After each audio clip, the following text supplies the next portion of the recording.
Yo，歡迎嚟到慈善研究所。早晨啊喂，我係 Taco， 我係阿 May。起身啦，我係 YY。今日咧要講我哋嘅童年 ADHD moments 啊。咁咧今次咧就想試下個輕鬆傾偈嘅模式，所以咧我哋就會鳩噏啦。大家有咩 ADHD moment 啊？細個我唔係好 relate 到，唔係好諗到啊。你哋有啲咩好明顯啊？你哋諗翻，我覺得我講先啦。我覺得咧，我小學之前咧都係一個極度 ASD 嘅人嚟嘅。咁就好內向啦，完全唔中意同人講嘢啦，跟住成績非常之好啦，係老師眼中嘅 perfect student 啦，即係講緊係每科都攞緊99、100分嘅，然之後交齊所有功課啦，對自己極高要求啦，唔可以俾自己有任何差錯嘅一個終極自我要求好高嘅小朋友。咁因為我好安靜啊，或者好乖咧，所以長輩咧都會覺得我係一個精靈乖巧，冇任何問題嘅小朋友啦。咁到我入到中學啦，因為我屋企離咗婚啦，我終於係一個比較 safe 嘅環境，同埋加上咧，我中學係一個好 Andy friendly，跟住一個好互助互愛嘅環境嚟嘅，所以我去到中學咧，我決定要用一個全新嘅自己去面對呢個世界。我當時真係有呢個感覺噶，所以我幫自己起咗一個新英文名啦，然之後用一個新嘅 personality 去融入呢一個環境，咁我就變到比較外向啦，我會去識朋友啦，周圍撩人玩啦，然之後由好整齊嘅 ASD 小朋友咧，變到一個終極 ADHD，一打開個 locker 啲嘢係嘣一聲瀡晒出嚟嘅 ADHD 狗。跟住成個中學咧，嗰6年都係 disorganized 到不得了啦，上堂又唔聽書啦，放學咧就走去踢男仔追啦，跟住就搞下呢樣搞下嗰樣啦，成日都上堂淨係掛住瞓覺，臨急抱佛腳咧，考試之前嗰2晚先嚟溫書。嗰個 DSE 咧都係我諗考之前嗰2個禮拜先至開始打開本書嘗試去溫啦，但係 which is 都冇溫啦。咁就係啦，呢個就係我大學之前嘅 ADHD 狀態，咁但係當時咧，我係完全冇 relate 到自己同人唔同咯，因為間中學大部分人都係咁樣啦，或者大家都有少少奇奇怪怪，因為佢哋成績好好又冇人理啦，總之你讀書就得噶啦。咁所以咧，我到大學之前咧，我都冇覺得自己格格不入或者好奇怪嘅，純粹係覺得大家各自有自己中意嘅嘢，唔係個個都要一樣嘅咁樣咯。你哋咧？我好羨慕 YY 間中學啊！我其實成個中小學咧都係喺一個勁波動嘅唔同嘅性格特質之間切換咯，應該係話好兩極，因為我轉過好多次學噶。我小學讀過3間，中學又都叫做讀過3間。咁你知道 autism 係會有適應嘅困難噶嘛？好睇嗰個環境係咪 safe 嘅，同埋身邊有冇啲你信任嘅 support 到你嘅人。咁如果冇嘅話咧，我係會好差噶嗰個狀態，你係會勁收埋自己啦。跟住但係同時嗰個 ADHD 嘅 trace 咧，又會令到你好想快啲識朋友，好想受歡迎。如果冇人理你咧，你就勁 RSD， 跟住好 struggle 咁樣。所以我係呢一個轉學係令到我一直就喺呢個要適應，跟住適應咗之後信咗啲人又要走之間喺度慢慢折騰咯，應該係話。所以其實我係冇好定好長時間咁樣喺一個中學好似 YY 咁樣可以做自己噶。我同 YY 相反咯，你係小學 ASD，中學好 ADHD，我係小學完全做自己發晒癲咁啦，成日咧同啲同學仔我哋係玩互刮噶咯。去到中一嘅時候咧，我本身都仲係 carry 住我小學呢個咁活潑咁黐線嘅性格去嘅，咁但係我小學我中學咧就唔係 focus 讀書嘅，咁就係大家係即係好似咧啲外國 high school 咁咧，有一啲你嘅勢力咧就係你嘅社交力量，即係你越識得多 friend 啦，你就等於你越大嘅權力咁樣樣啦。咁我就係超底層嘅，咁然後咧，但係我嗰陣時點解我會係超底層咧？因為我勁唔識得啲邊界啦，我又會除人哋條褲啦，又係成日踢人 JJ 啦。之後呢啲同學係勁憎我啦，覺得我黐孖筋啦、黐線啊，我仲開頭會刮人。之後咧，啲 friend 係完全唔同我做朋友啦。即係我就發現唔係喎，我好似即係啲人點解同小學咁唔同嘅？即係我就開始收埋自己，然後我就喺讀書上面咧攞到成就感喎。我啱啱咪話我諗唔到任何童年嘅 ADHD moment 嘅，我而家發現咧，我嗰種讀書咧，嗰種對於成績歇斯底里嘅追求，其實係超級無敵 ASD 咯，同埋係我 ADHD 啲 hyper focus 係喺讀書上面完全出晒嚟咯。咁好正喎！你個 hyper focus 用咗喺呢個社會會認可嘅方面咯。係啊，之後就讀書成績勁好啦，啲老師就更加唔會覺得你有問題咯。我咧係比較上小學嘅時候 show 到嗰種固執咯，咁都係長期考全班頭3啦，功課又交得好齊嗰啲啦。咁但係我落堂咧就會瘋狂咁樣講嘢嘅，咁就變咗好似完全係兩個人咁樣。但係我嗰個 ASD 嘅表現咧就係在於我成日都唔放過嗰啲同學啊。我記得有一次咧，好似老師送聖誕禮物啊。咁樣就有個唔係送聖誕禮物，係 Christmas party， 大家交換禮物。我嗰啲 autism 嘅特質就係令到我要嗰個包裝紙係完好無缺咁樣嘅。咁但係就有一個同學佢好激動咁樣衝過嚟，就一嘢撕爛咗我嗰張包裝紙，佢就好想睇我嗰份禮物係咩，然後我就係崩潰咗，跟住我冇辦法原諒佢咯。但係我又唔知道即係可以點樣做，我哋都唔知嗰個社交嘅 practice 就係可能要同佢講唔緊要啊，又或者呢件本身係唔緊要嘅事，因為冇人教我嘅。咁變咗就係我之後嘅成個學期咧，我每一次見到嗰個同學咧，我都同佢講話，你賠翻張包裝紙俾我。咁你係認真，你我係認認真嘅。我係認真噶，我同你張包裝紙，跟住佢就一直避我啦。然之後無論小息啦，去到校巴啦，定係落堂見到。我就話你賠翻張包裝紙俾我，跟住佢每次都會話冇啦，然之後佢就勁驚我啦，就對唔住咁樣。但係我唔係要對唔住，我就係要張包裝紙咁樣咯。後尾佢唔知好似俾咗2蚊我，係好乞人憎嘅呢件事。但係我唔覺得有問題咯。嗰陣時我就係覺得佢破壞咗一樣本身係屬於我嘅嘢，咁又冇人去教識我呢件事係唔應該執着嘅。我小學嘅時候咧，一個完全中意同人 social 嘅小朋友啦。我甚至可能唔係好 aware 我要同人 social，因為你知香港啲小學咧好長噶嘛，同埋我讀下晝班咧，所以你係一返到學校，基本上就即刻可以上堂，跟住個小息咧得15分鐘咁樣啦，跟住就要趕住食 snacks 啦，食完 snacks 就要急上堂啦，跟住就要衝去放學咧，就要去搭校巴噶咯。基本上咧，除咗喺個校巴度咧，我有1-2個朋友會傾下偈、玩下遊戲之外咧，我都冇時間會同人 social 嘅。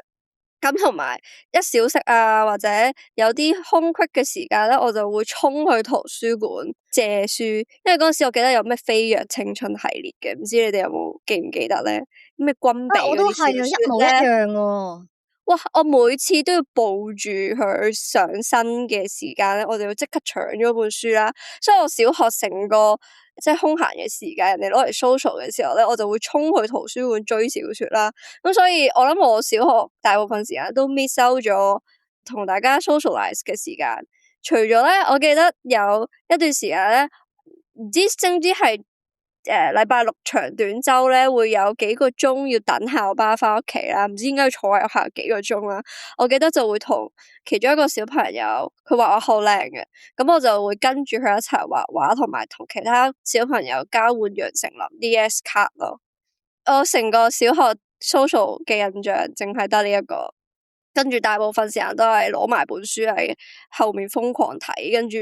做晒所有功課，交晒所有 assignment， 然之後考到差唔多滿分咁樣嘅小朋友咯。同埋我覺得小學啲老師咧好鬼惡噶，佢哋好中意兇你啦，同埋好中意 discipline 你啦。所以我細個嘅即係小學嘅時候咧，成日都覺得好唔 safe 啊，即係啲老師成日都 emotionally 好 unstable 啦，所以我成個人係 freeze 晒咯，即係我淨係會 oh my god，我唔可以做錯任何事，如果唔係佢哋就會震怒，跟住可能就打打我啊，或者會瘋狂鬧我啊。which 都有試過有一次，好似英文默書嗰陣時唔記得咗溫定係唔識啊，總之唔識英文，跟住唔合格咧，個老師瘋狂叫我喺全班面前企喺度屌我，屌咗可能10分鐘啦，跟住我翻到屋企狂喊，然之後我就好 traumatized，我真係好驚上英文堂啦，跟住好驚要同啲老師去 interact 啦，然之後搞到我成個小學都好唔 safe 咯。好彩入咗間好好嘅中學咧，終於有機會可以 explore 自己。其實我哋嗰啲 RSD 咧，即係拒絕敏感嘅情緒，喺好細個就已經開始展示出嚟噶啦。只不過係嗰陣時唔 realize 究竟係啲乜嘢咯。所以呢一種俾老師批評啊嘅記憶，係會喺我哋個心入面留低好重嘅傷痕噶。我覺得，即係好似我明明成績好好啦，老師其實係唔鬧我嘅。我記得有一次個阿 Sir 咧，佢唔記得咗，就問我借我本 notes，佢想參考翻，咁佢就可以教翻人。佢明明其實唔係想批評我任何嘢嘅，但係佢問我攞，就令我覺得好不安、好驚咯。我好驚佢係想話我定係點，又驚我自己嘅嘢嘅 notes 其實寫得唔好啊。跟住我就喺度喊，然之後佢就 O 咗嘴，你做乜喊啊咁樣？所以冇錯就係咁樣，係好奇怪嘅。我小學都係勁中意睇書咧，我唔知你哋學校圖書館有冇嗰啲為咗鼓勵小朋友讀書而有嘅書蟲計劃，即係全級咧借書量最高嘅小朋友咧，佢就會成為書蟲咁樣啦。我係咧每一次小息我都去圖書館借書啦，然後咧我上堂嘅時候咧，如果個老師唔惡嘅話咧，我就 keep 住喺櫃桶睇書咯。然後因為我有補習啦，我每次功課都係做齊，默書又會溫齊，所以咧當啲老師唔記得功課份作業做到第幾課嘅時候咧，都係會攞我嗰本去睇噶咯。即係而家諗諗下，好似都 balance 得幾好啊！即係我嘅中意玩同埋我嘅讀書，因為讀書又可以靠補習嗰啲去幫我。然後所以我上堂就係癲玩啦，小息我應該係攞咗去玩，然後上堂攞咗嚟睇書咯。之後我諗起咧，我中學有個都幾 ASD 嘅 moment，啱啱突然之間浮現，就係咧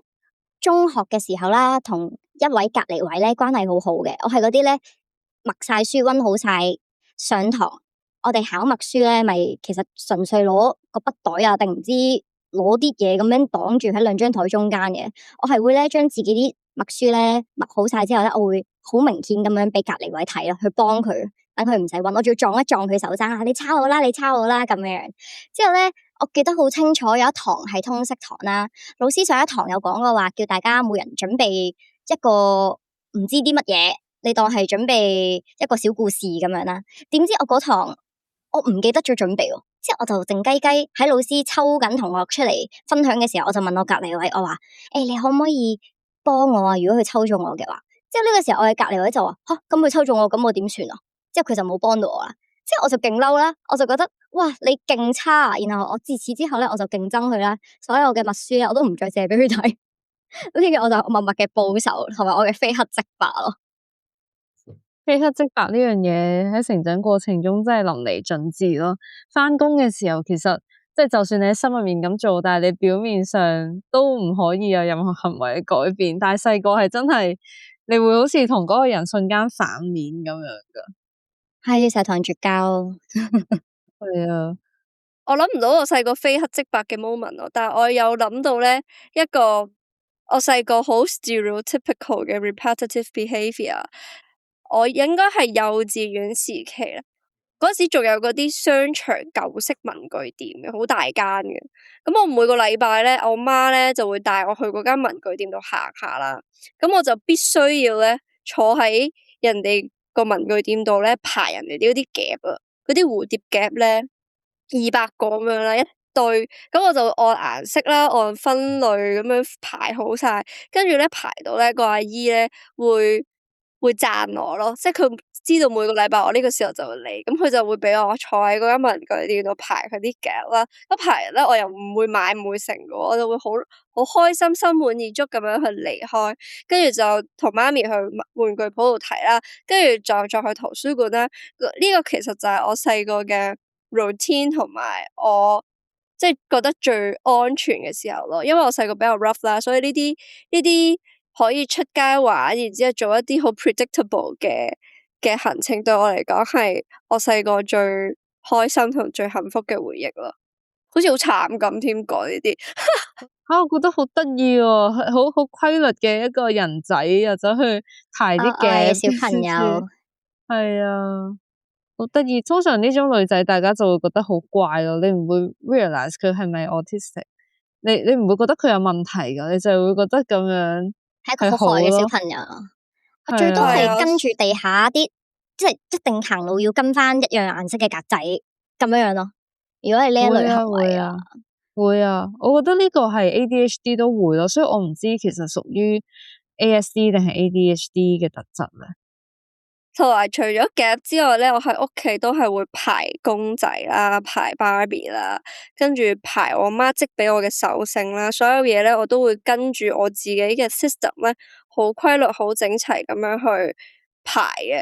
而呢一樣嘢咧，我覺得係其實好 stereotypical， 只不過將排個男仔嘅火車變咗做排我哋啲毛公仔咧，大家就會覺得哦 this is a cute girl， 大家就唔會將佢 relate to autism 咯。係啊，冇錯，因為男仔佢哋嘅玩具，例如積木啊嗰啲咧，係咪我唔知係咪比較容易睇得出喺度排列緊咧？總之就係、明明係同一樣嘅行為，但係男仔做，大家就會 relate 得到咯。我覺得呢個真係同社會嗰個 stereotype 有關咯。例如話我哋喺學校做咗啲真係唔係咁好嘅行為啦，啲人就會覺得係你嘅性格真係好乞人憎，而唔係你可能係 ADHD 或者 ASD 咯。我小學嘅時候好羨慕咧，有啲男仔咧，佢哋好明顯有啲，即係譬如會打人啊，會無啦啦喺課堂上面好嬲啊，佢哋會俾人帶落去社工嗰度，唔知係玩定點啦，之後翻嚟之後咧，佢哋手上面就有啲貼紙，即係覺得好羨慕啊，佢哋有得去特別室玩咁樣樣咯。其實我就係最乞人憎，啲老師最憎嘅就係覺得你係性格有問題嘅女仔，上堂中意傾偈阻住佢，而唔係你真係一個需要幫助嘅人。反而對於嗰啲會搞事嘅男仔咧，啲老師嘅關注度係好高嘅，對佢哋包容性好高。我其實有時我會羨慕嗰啲男仔咯，但係我嘅話係佢哋會喺家長日平時同我玩嘅同學仔，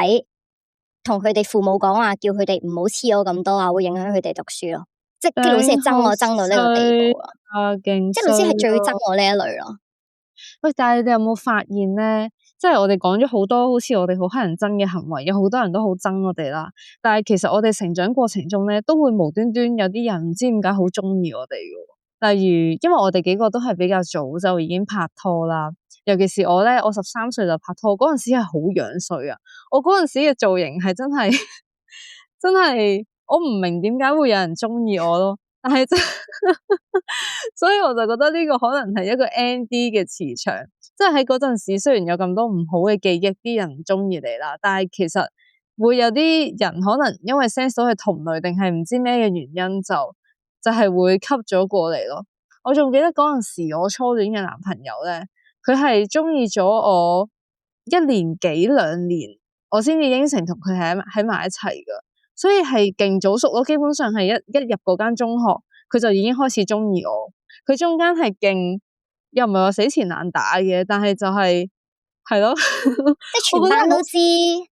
然後大家都會傳話一齊嗰啲係咪啊？其實係會好多人會幫佢諗計嗰啲咯，即係例如落堂嗰啲，你會見到佢喺度等我，跟住有啲人好明顯就係佢啲軍師企喺隔籬，因為嗰個男仔咧，佢係一個好怕醜、好內斂嘅男仔嚟噶，即係佢係點講咧，唔係好夠膽正眼望你啊，隻手咧又要收埋喺個衫袖入面咁樣，我唔知想象到，所以我而家覺得其實佢都係 ND， 我到而家都唔明佢點解要中意我，因為佢其實又算係靚仔啦，跟住又有錢啦，但係我係啊，呢個就係咁樣。你哋咧？中意我哋嘅人會好中意。我有另一個咧就唔係男仔嚟嘅，係我老 best，到我而家都係我老 best 嘅老 best 啦。話說咧，當年喺中學咧，我哋中一嘅時候就唔同班嘅。咁但係我哋學校咧就要上體育堂咧，係要我哋帶體育服同埋帶嗰對波鞋，唔可以着住去嘅。咁就成日都有人唔記得帶咧，我哋就會問隔籬班去借體育鞋嘅。咁跟住我嗰陣時咧，我老 best 咧喺隔離班啦，其實佢唔識我啊，咁佢就冇帶嗰對鞋。咁就問着，咁啲人就同佢講話，喂，你問 Y Y 啦，Y Y 乜柒都塞晒喺個 locker 度噶。咁然之後佢就咁樣跑嚟 locker 度揾我啦。佢話 Hello，你係咪有波鞋可以借啊？跟住我係啊，我着37噶。跟住佢話係啊，我都着37噶。咁跟住咧，我就帶佢去我 locker 度啦。跟住一打開個 locker 咧，佢話佢到而家仲好深刻記得我啲嘢係轟一聲咁樣瀡晒落嚟啦。跟住我就係撥開晒嗰堆山泥傾瀉嘅書，跟住就喺個櫃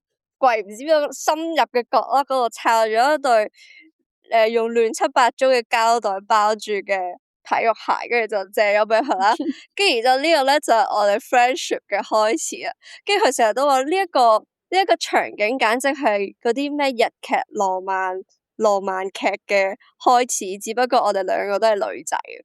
咁然之後，佢係一個好 successful 嘅人啦，跟住所有嘢都好 stable 啦，跟住但係咧，我隱約都會覺得，唉，佢咁多年嚟都仲可以同我 maintain 到 friendship，跟住我哋一路都係神交，所以我成日都心裏面懷疑佢係 ND 啦，雖然佢好唔似啊，因為佢真係好叻啦。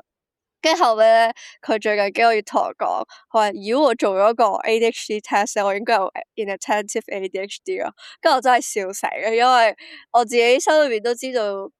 即係只有 ND 係可以包容到我咁樣神交嘅方式，然之後好多嘢都好鬧交，然之後唔 organize，跟住又冇花精力去 maintain friendship，所以呢個都係我被喜歡嘅其中一個 experience 啦，同埋我覺得呢一段 friendship 咧係俾咗好多養分俾我啦，因為佢係我一個好 safe 嘅環境，即係我知道就算我2年唔聯絡佢，只要我打電話俾佢，佢一定會接，然之後我哋一定會好似任何時候一樣咁 friend。我哋由細到大都冇鬧過交啦，跟住有任何事情我哋永遠都會第一時間喺對方出現啦。even 我哋成日都唔聯絡啦，有時咧忙到咧只可以喺西鐵上面短暫咁樣傾40分鐘偈啦，但係我哋由11歲到而家31歲，我哋都係 best friend。聽完 Y Y 嘅分享，我覺得 Y Y 你可以咁做自己，然後用自己嘅真性情去識到個咁好嘅朋友，令我好羨慕。因為咧我老 best which 都係幾個月之前，佢話睇完我 Frosty post， 發現自己勁 ADHD， 我先知原來ND 同 ND 之間係真係有啲吸引力。我認同 Taco 講嘅就係，雖然我哋好乞人憎，但係我會覺得喺我嘅生命入邊咧，中意我嘅人就好中意啦，憎我嘅人就好憎我咯。了解嘅人，因為我係嗰啲咧好畏縮啊，即係我覺得人哋有少少唔中意，我就會即刻收埋自己。可能我上一秒好活潑，但係下一秒我見到眼神唔係幾對路，形勢唔係好對路咧，我會即刻收埋自己。但係我有時又會唔小心出翻自己好 hyper，好想識朋友嘅一面咯。之後啲人覺得我好奇怪、好虛偽、好假，同埋我又非黑即白啦。有時候啲嘢好拿捏得唔係幾好，多數人都唔中意我。起碼我個級入邊，我嘅名聲係好差。但係咧，我都係好早就拍拖嘅，係大兩級嘅師兄嚟嘅。咁嗰個師兄咧係嗰啲校內男神啦，踢波好勁嘅。之後即係佢踢波嘅時候咧，基本上嗰啲師妹啊會全部咧出晒去睇佢，買水俾佢嗰種嚟嘅。咁就somehow嗰個師兄佢就追我啦。咁然後我同佢係拍咗好耐拖嘅，拍到大學先散嘅，由中二開始。然後嗰啲同級嘅女同學，佢哋係競爭我啦，而我當年男朋友佢嘅同級同學都係競爭我咯，即係成日問佢你哋幾時散啊？之後我嗰啲同學又會因為咁樣而唔俾好面色我睇啊，又做好多嗰啲黃謠啊。不過我大學先知啦，非常之好彩地，如果唔係我應該嗰陣時會 depression 咯。我嗰個男朋友係真係勁錫我咯，即係雖然我喺外面嘅名聲係好差啦，但係佢完全唔覺得我係外人口中嘅我咯。即係我覺得有句嘢咧，我講得幾啱，你唔應該係透過其他人嘅故事去認識一個人咯，你應該透過你自己同佢之間嘅相處去認識一個人咯。但係我可能覺得中學就係偏偏係一個咁嘅環境啦，大家口中點樣傳你，其他人就會相信咯，所以好多人係連俾我同佢哋做朋友嘅機會都冇。我知道自己名聲已經非常之差，咁所以我嗰陣時唯一有嘅 relationship 就係我嘅大我2年嘅男朋友，但係當然佢對於我嗰個人際關係唔會幫到好多啦，因為差成2級啊嘛，即係喺中學入邊2級係差好多，所以中意我嘅就好中意我，唔中意我嘅就好憎我。而我老 best 係隔離學校嘅咯，所以我喺成個6年嘅中學生涯，我係從來都冇試過有老 best 咯，只有我明知道人哋唔中意我，但係我笑住黐埋佢嘅人咯。好慘啊！你哋會唔會覺得咧，對 ADHD 嚟講，就算個名聲好差，你都未必 realize 到自己名聲好差，你可能勁後知後覺，或者要人哋直接同你講，直接聽到你先至 realize 到咯，冇辦法感應得到啊！你要聽人哋直接嘅 feedback 先至知咯，至少對我係咁咯，我未必知道人哋唔中意我噶。我係去到高中嘅時候咧，有一位男同學同我玩得好埋啦。我想講，我唔同階段咧都有試過個別同男同學或者女同學玩得好埋，佢哋個別都會收到其他同學嘅勸告，就係你千祈唔好同阿 May 玩得咁埋啊，佢好 toxic 嘅咁樣樣咯。然後我同佢哋熟啲嘅時候咧，我就問佢哋啊，其實我喺學校入邊嘅名聲係點？佢哋就同我講翻話，啲人話我虛偽啊、高傲啊、囂張啊，講嘢好獨立啊，我先知原來哇，我個朵係臭到咁。細個嘅時候有個朵咧叫做問題少女，唔係因為我係飛女嗰種問題少女，而係我好撚多問題問咯。我想講咧，我細個有個朵就叫做問題少女，唔係嗰啲唔乖嗰啲問題青年嗰種，而係我真係好多個問題要問咯。我好鍾意見到呢啲嘢或者諗到嗰啲嘢咧，就要即刻問我嘅照顧者。咁但係其實好多時啲大人會覺得呢啲細路嘅問題好煩噶嘛，其實佢哋都冇答案，只不過係習慣咗嗰樣嘢存在。咁所以其實好多時啲問題佢哋係冇認真答過我，但係佢哋就會叫我唔好再問，就起咗呢個朵俾我做問題少女咯。我覺得其實係 ADHD 呢樣嘢驅動我比其他人更加好奇。即係 autistic 嘅話，就會令到我好想知道更加多知識，知道晒啲 detail， 想要理清楚所有嘅邏輯，我要刨根問底。你答完一個問題咧，我要再問下一個，咁人哋就會覺得你好煩或者好無稽。而 ADHD 又令到我一諗到我就會勁衝動咁樣問出嚟，同埋我會勁發散咁樣思考好多人哋覺得好奇怪嘅嘢咯。所以我就獲得咗呢個咁嘅朵啊。我喺中學嘅時候同你有同一個問題啦，就係我成日都問埋啲人哋會覺得好 irrelevant，但係我覺得好重要嘅問題啦。舉個例子咧，就係嗰時高中讀 chemistry 啦，咁咪有嗰啲唔知咩 bond 咁樣黐埋一齊，跟住又有啲唔知咩 H 唔知黐住啲唔知咩 CO2 咁樣樣嘅嘢嘅，咁佢就係咁樣嘅形狀排列咗啦。我就係咁問我隔籬個同學，咁係咪即係我將嚿嘢擺喺顯微鏡底下，佢係咁樣嘅形狀，即係點樣啦？我唔明點解佢要用一個咁樣嘅 diagram 去表示呢樣嘢啦。咁我就完全個腦就棘住咗喺嗰度啦，即係我唔搞清楚呢樣嘢，我就無法理解嗰個 chem 嘅原理。我就好迫切咁樣要知道呢個答案啦，咁我同學當然唔知啦，跟住嗰時又未有 AI 啊嘛，跟住我就問阿 Sir 啦，跟住阿 Sir 就一臉空白啦，即係佢唔知點樣答我呢個問題啦。然之後佢就同我講話，你唔需要理呢件事啦，因為呢一樣嘢咧，加上我有數學障礙啦，我計唔到 molecular mass，我成個 camp drop 咗咯，就係因為我理解唔到點解佢要咁樣樣咯。同埋有另一個例子咧，就係中學通識堂咧，就係一個讀哲學嘅老師教啦。咁我高中3年都係佢教。咁當時當然好迫切，大家要考通識，要攞分，要入大學啦。咁我就成日都好努力咁樣去想，即係學寫 argument 或者點樣。但係我諗嘢咧，已經唔係 out of the box 啦，我係諗緊。Where is the box 同埋個 box 喺邊度嚟？咁我就會成日舉手同老師去討論呢啲嘢啦。咁討論到一個點咧，我個老師有一日好認真同我講，佢話：Y 你唔好個腦唔好諗呢啲嘢住。佢話佢呢啲嘢係一個好好嘅 argument，係一個好好嘅討論。但係喺一個 DSE 嘅 curriculum 裏邊咧，你去諗呢啲嘢咧係唔會攞到分嘅，所以咧你要將你個精力同埋個腦咧 shift 翻去點樣喺個 marking skill 裏面攞分啦。跟住然之後我有少少如無初醒啦，因為我一路嘢諗嘅嘢都同其他人有啲唔同啦，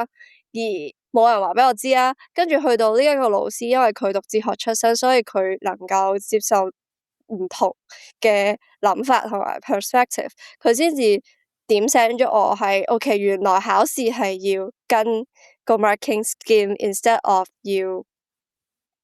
去 make 一個你自己想 make 嘅 argument 咯。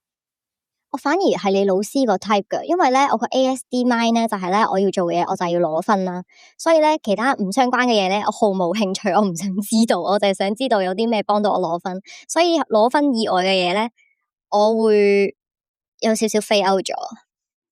我都唔知自己係點喎，但係我想知頭先 Y Y 咁係咪顯微鏡下係真係嗰個樣定係唔係啊？我而家我仲諗緊你頭先中學你好好奇嗰樣嘢，咁實際最終個答案係點樣？哦，呢件事咧，我有答案啦，就係我識咗一個喺美國教 chemistry 嘅高中老師啦。咁跟住咧，我就問佢呢個問題啦。佢話咧係睇唔到嘅，你掉落顯微鏡之下，佢話呢一樣嘢，佢話啲嘢係 atom 嚟嘅，你唔可能透過顯微鏡去睇到啦。所以佢嗰個 diagram 純粹係一個俾你去 conceptualize 呢件事嘅東西。佢話呢一樣嘢係一個好 basic 嘅 question 嚟嘅，所以佢話其實老師 suppose 係應該要答到你啦，但係佢話 I feel very sorry for you， 即係你喺嗰個年紀，因為呢件事放棄咗 chemistry 呢樣嘢，所以係睇唔到嘅。我估老師佢當年學嘅時候都知嘅，但係因為冇人在意呢個問題，所以佢都已經忘記咗事情嘅本質係點咯，或者佢一時之間都撈唔到咯，要翻去諗一諗先會知道。同埋，因為我有 dyscalculia 咧，我去理解事情嘅方法係同冇呢一個問題嘅小朋友係好唔同啦。即係我去背嘢或者我去理解件事嘅方法係好 bottom up 嘅，即係我冇辦法去理解一個 theory 先嘅，我要去理解咗一啲 details 先，咁跟住我就會將啲 details 砌埋一齊，成為咗一個 theory，所以我對數學我都冇辦法理解，就係我唔明點樣可以將一個 equation 套落去所有嘢嗰度咯。我永遠都係死記硬背啦。咁而呢一個特質係令到中學時期讀理科嘅時間係好痛苦啦，尤其是仲要學數學啦，又要學 physics 啦。even 只係中三讀一讀，我都覺得完全係 handle 唔到，我係好似冇攞地圖，冇攞 Google Map 入咗一個森林入邊咁樣嘅感覺咯，即係我完全唔知自己喺邊度咯。唔知你哋求學生涯有冇遇過呢一啲問題咧？好慘啊！其實我就因為我唔係有閱讀障礙或者數學障礙嘅，但係我都會有一啲 ADHD 常見嘅困難咯。例如，如果我睇唔感興趣嘅文字咧，啲字係會浮噶，所以我係勁依賴唔同顏色嘅 highlighter 咁樣啦。有陣時考啲電腦嘅試，佢冇得 highlight 咧，我就會浪費咗好多時間去對翻個字喺邊咯。仲有 working memory 嘅問題啦，因為嗰個瞬時記憶短啦，所以我要瘋狂捲翻去前一版睇條題目咧，先至可以答到後面咯。如果做 reading 啊，嗰啲係 split 開咗兩版嘅話，我就會嘥勁多時間喺度捲嚟捲去。另外我記人名嗰啲都好差啦，我係要用一隻單獨嘅色再圈起佢咁樣，我先至抄得翻出嚟。如果睇一篇文咧，佢出現咗幾個人嘅人名咧，我係唔會有記憶噶。所以我做嗰啲要 match 翻啲資訊嗰啲係好差咯。數學嘅話就係操心咯。我如果做嗰啲幾何啊，又或者係 physics 嗰啲咧，你唔使實際計粒數嘅，嗰啲我就係都計得比較好嘅。但係一到牽涉嗰啲 stat 啊，即係好多粒數字咧，你好容易計錯或者撳錯計數機嗰啲咧，我就會出晒事咯。嗰陣時我個數學阿 Sir 咧，佢係話，佢曾經試過揸住一份 DSE 嘅 mock paper 同我講話，呢份卷你本身係可以攞5星嘅，但係你粗心嗰啲錯咧係搞到你得翻4咯。所以嗰個差別係超級大。which 最後我真正考試都係柒咗嘅，數學都係得4，但係其實啲嘢我係識㗎咯。所以我就會覺得，喂，大佬，我嘥咗咁多時間去學，咁辛苦讀完書，但係就係因為 ADHD，跟住我又冇醫好到，然之後我最後即係讀咗咁多年都係得個4，我會覺得有少少嘥氣。我咧好似都幾中意讀書，即係我中學咧揀嘅 elective 都係我自己好有興趣噶啦，所以基本上我全部科除咗數學科之外，我都好中意，所以我上堂嘅時候都幾 enjoy 聽書，可能因為加埋老師講得好啦。數學嘅話咧，我同 Y Y 一樣咧，係靠背啲題型，即係學完一個 formula 之後咧，以我所見啦，我身邊數學好嘅同學仔都係唔需要去特別見過嗰個題型，都已經可以 apply 到，即係佢哋可以好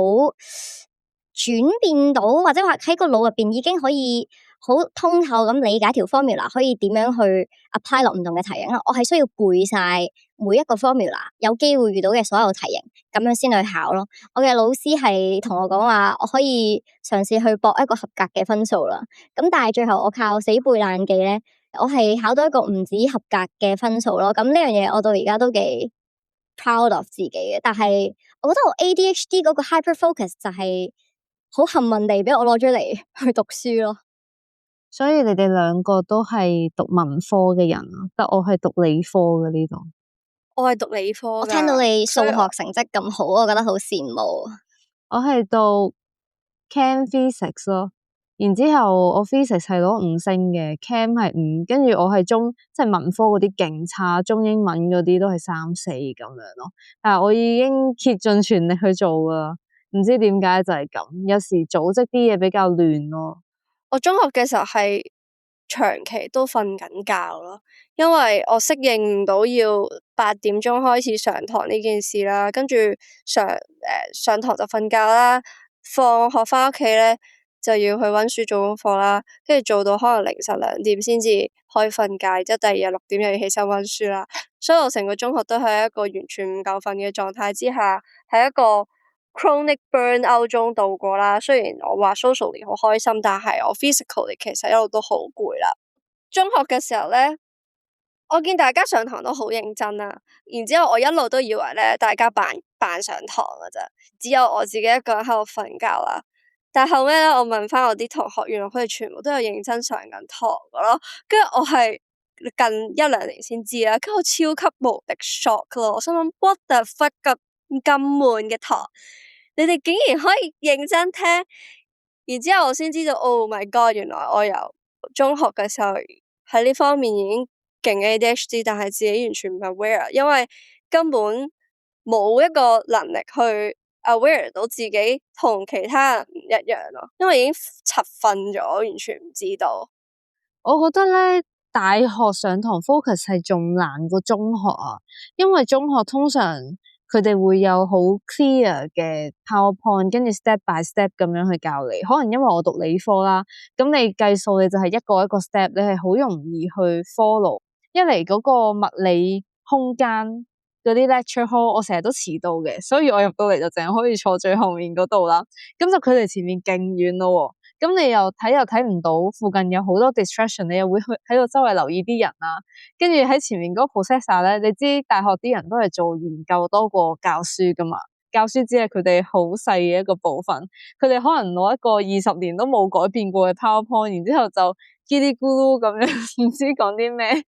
跟住把聲又係勁低沉勁悶啦，有陣時可能甚至聽唔清楚咁樣，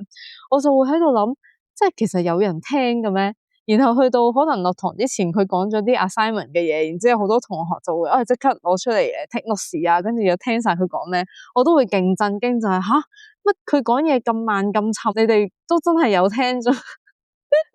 我大學都係因為啲 professor 講嘢好無聊，完全同中學嘅嗰種同一個課題會講完一個 concept， 再不停有好多嘅例子解釋俾你聽，再不停咁樣好多嘅級測、統測，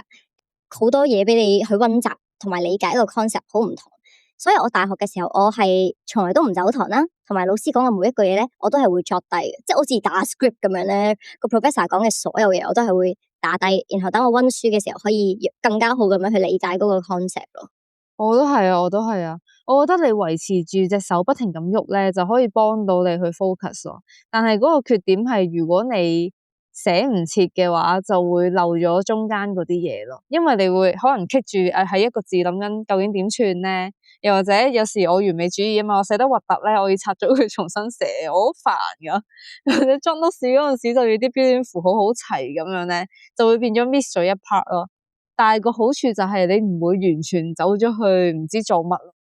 今日咧，我哋都回顧咗大家嘅童年啦、青少年時期嘅一啲 ADHD trait 啦，希望